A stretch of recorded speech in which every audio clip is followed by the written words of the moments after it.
What is going on, Sacktown? It's Sacktown Pete back with another video. Thank you so much for tuning in. I hope you guys are having a great weekend.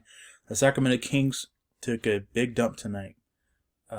Probably one of the biggest dumps of the season. They lost to a Philadelphia 76ers team tonight that had no Joel Embiid, Ben Simmons, and Seth Curry tonight, and they still got destroyed. Let's talk about tonight's game. Starting off with the starting five with the numbers. Buddy Hield tonight in 34 minutes, he had 25 points, 5 rebounds, 3 assists. De'Aaron Fox in 33 minutes, he had 16 points, 6 assists, 4 rebounds. Harrison Barnes in 33 minutes, he had 12 points, 7 rebounds, 5 assists. Rashawn Holmes in 30 minutes, he had 10 points, 4 rebounds, 2 assists. Tyrese Halliburton in 27 minutes, he had 11 points, 3 assists, 1 rebound. And the bench, Corey Joseph off the bench tonight, in 30 minutes he had 9 points, 7 assists, 3 rebounds. Justin James in 17 minutes, he had 5 points, 0 rebounds, 1 assist. Hassan Whiteside in 15 minutes, he had 8 points, 6 rebounds, 1 assist. Nemanja Bjelica in 12 minutes, he had 6 points, 2 rebounds, 0 assists. Kyle Guy got 3 minutes tonight. He had 1 rebound. Robert Woodard in 3 minutes, he had 3 points. And Daquan Jeffries in 3 minutes, he had 1 rebound. And the 76ers starting five tonight, Shake Milton in 36 minutes, he had 28 points, 2 assists, 1 rebound. Danny Green in 32 minutes, he had 18 points, 3 rebounds, 2 assists. Tybalt in 32 minutes, he had 8 points, 7 rebounds, 3 assists. Tobias Harris in 30 minutes tonight, he had 29 points, 11 boards, 8 assists. And Bradley in 24 minutes, he had 14 points, 8 rebounds, 1 assist. All right. I mean, where do I start? Nothing going great tonight for the Sacramento Kings today, should I say. They definitely, it was just a blowout from the first quarter and carried over throughout the whole game.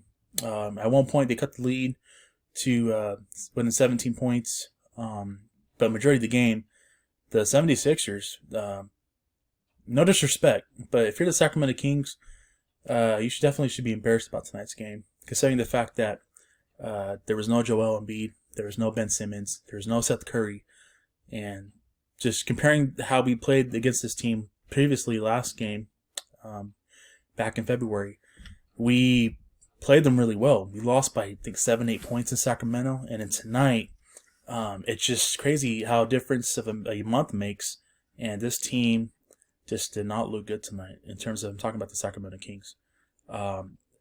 They just did not look good tonight, and I know it's a back-to-back. I don't want to hear no excuses about, the second night of a back-to-back. That's just the way the scheduling has been for all NBA teams this season.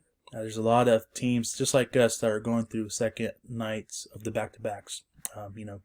A lot of the season has. This is just the way it's been this season. No bright spots. I mean, honestly, other than Buddy Hield and De'Aaron Fox, I definitely just didn't see any bright spots tonight. It was just a long game. It was just a long game. It's just the inconsistency of this team just continues to dwell this season. Boston Celtics win yesterday. Felt like it was years ago. It's just this team it's hard to get this team consistent, man. You go from a good all-around basketball game against a Boston Celtics team yesterday in Boston. Then you go out the next night and you play like this in the Philadelphia 76ers without their 2 superstars. It's just inconsistent, man. Tobias Harris was a baller. He's always been a baller. He looked good tonight. He was definitely the best player on the court, combined from both teams. Thing that stood out for me, Shake Milton definitely has been added to the list of the Kings killer. Every time he plays Shake Milton, it's like he always impacts the game and he always kills us, man. So I definitely wanted to see this team compete tonight. I didn't circle it as a win because I know it'd be a hard game because Philadelphia 76ers are a very good basketball team. And I just thought that the Sacramento Kings wanted to see them compete and get a chance to win tonight, and they failed to do that tonight. Other than that, I have not much to say about this game, guys. It just was a terrible loss, an embarrassing loss. And you sense that in the first quarter, especially being down double digits in the first quarter.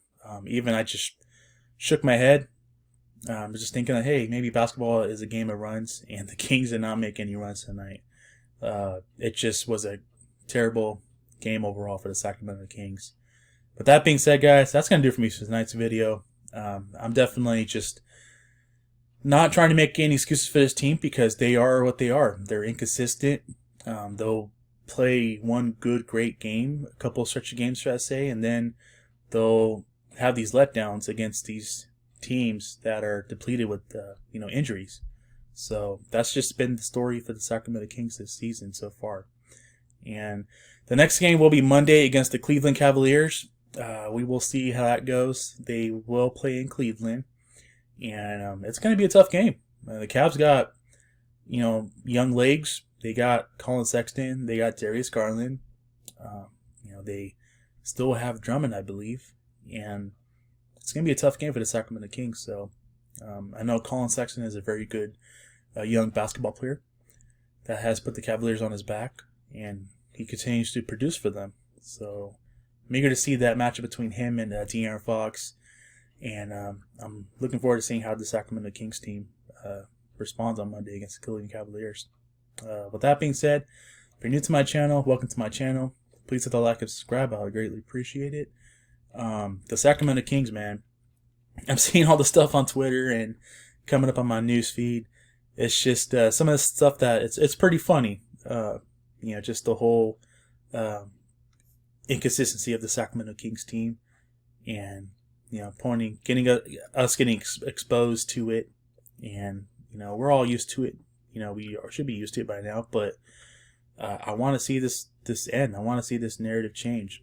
And speaking of changes, we might have some changes. This is the last. We're entering the home stretch of the trade deadline. The trade deadline is Thursday, so we will see if or not, if there'll be a quiet trade deadline for us. I'm thinking that I wouldn't be surprised if it is a quiet trade deadline, or we might make some noise. Going to be interesting to see and Monty McNair, the Sacramento Kings GM, does. So I'm eager to see what happens. We'll just go from there. So with that being said, guys, that's going to do it for me for tonight's video. I hope you guys have a good rest of your weekend. You guys take care. God bless. Keep pushing forward, and I will see you guys in my next video. Peace.